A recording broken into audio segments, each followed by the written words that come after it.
les citoyens, pendant des décennies, ont été éloignés de la gestion de l'eau parce que c'est un sujet qui a été extrêmement technicisé. C'est vrai que souvent, c'était abordé de manière très technique. Et les citoyens ont perdu de vue les enjeux politiques de la gestion de l'eau. Et ça, c'est absolument indispensable que les citoyens puissent s'en ressaisir aujourd'hui, toujours pour les raisons que je vous ai données, hein, mais parce que c'est nos conditions de vie et parce qu'on a, en tant que citoyen, un droit de regard, un droit de participation à la gestion de ce patrimoine commun.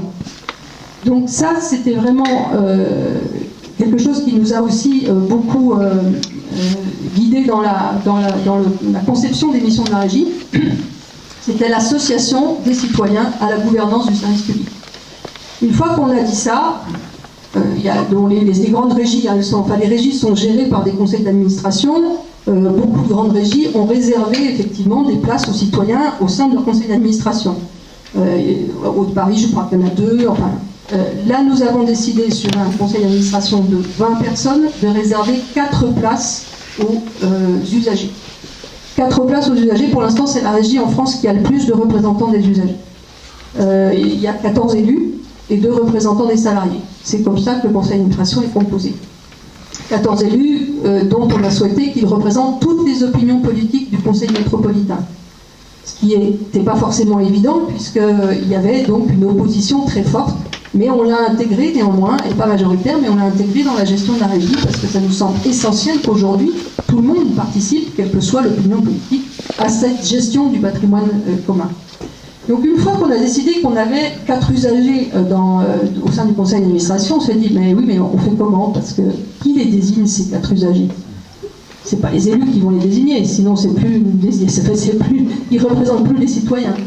Et comment on organise leur redevabilité? Parce que si on désigne des usagers, il faut qu'ils rendent compte à quelqu'un. Donc on a eu toute une démarche, et on sait en plus que dans ces structures-là, et dans les conseils d'administration, moi je viens de l'éducation populaire et du monde associatif, hein, j'ai dirigé pendant 30 ans des associations, je sais que si on ne fait pas attention à cet exercice démocratique, les gens ne représentent au bout d'un certain temps plus qu'eux-mêmes. Si on n'organise pas cette redevabilité, si on n'organise pas cette démocratie, si on n'en prend pas soin en permanence, eh ben, on en perd l'objectif et le sens. Donc on a eu une réflexion en se disant comment fait-on pour faire en sorte que ces 4 usagers soient démocratiquement désignés. Et on a accompagné en fait toute la création de la régie pendant la 2e année de préfiguration d'une grande démarche, d'abord de sensibilisation, qui s'est appelée Au Futur, et qui était une démarche de mobilisation des citoyens sur la question de l'eau. Et on s'est dit comment on fait, parce que les citoyens étant éloignés, comme j'ai dit, des enjeux politiques de l'eau, hein, pour des questions effectivement de la façon dont ça a été géré et présenté pendant très longtemps, avec des référentiels très extractivistes, hein, en fait, de l'eau, il fallait effectivement qu'on trouve un biais pour que les citoyens puissent se sentir concernés. Et on a choisi de faire une démarche qui s'est appuyée sur les imaginaires. Comment imaginer ensemble un futur désirable avec moins d'eau? Parce qu'en fait, c'est ça la question à laquelle on va être confronté dans beaucoup de territoires. Comment on fait pour imaginer ensemble ce futur désirable avec moins d'eau? Et ça a été très intéressant parce qu'on l'a abordé par plein de moyens, hein, des ateliers théâtre, de la vidéo, de la poésie, dans les écoles, dans les EHPAD, dans 5 minutes. Je vais terminer. Non, c'était à 5 minutes. Ok.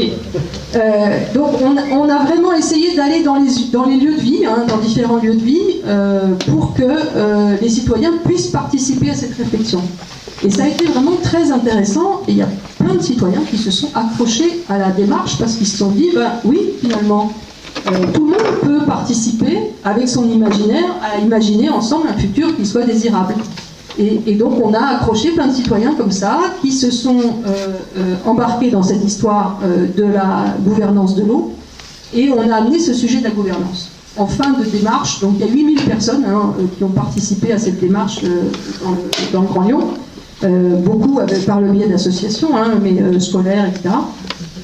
Et on a donc réussi à poser cette question de la gouvernance qui a permis d'accrocher, je dirais, le mot accrocher, c'est concerner en fait un certain nombre de citoyens qui ont vraiment participé jusqu'au bout à la définition de cette gouvernance. Et au bout de cette réflexion sur la gouvernance, une assemblée des usagers de l'eau, qui maintenant regroupe 120 personnes, qui reste ouverte, c'est-à-dire que les gens qui sont intéressés peuvent encore y participer.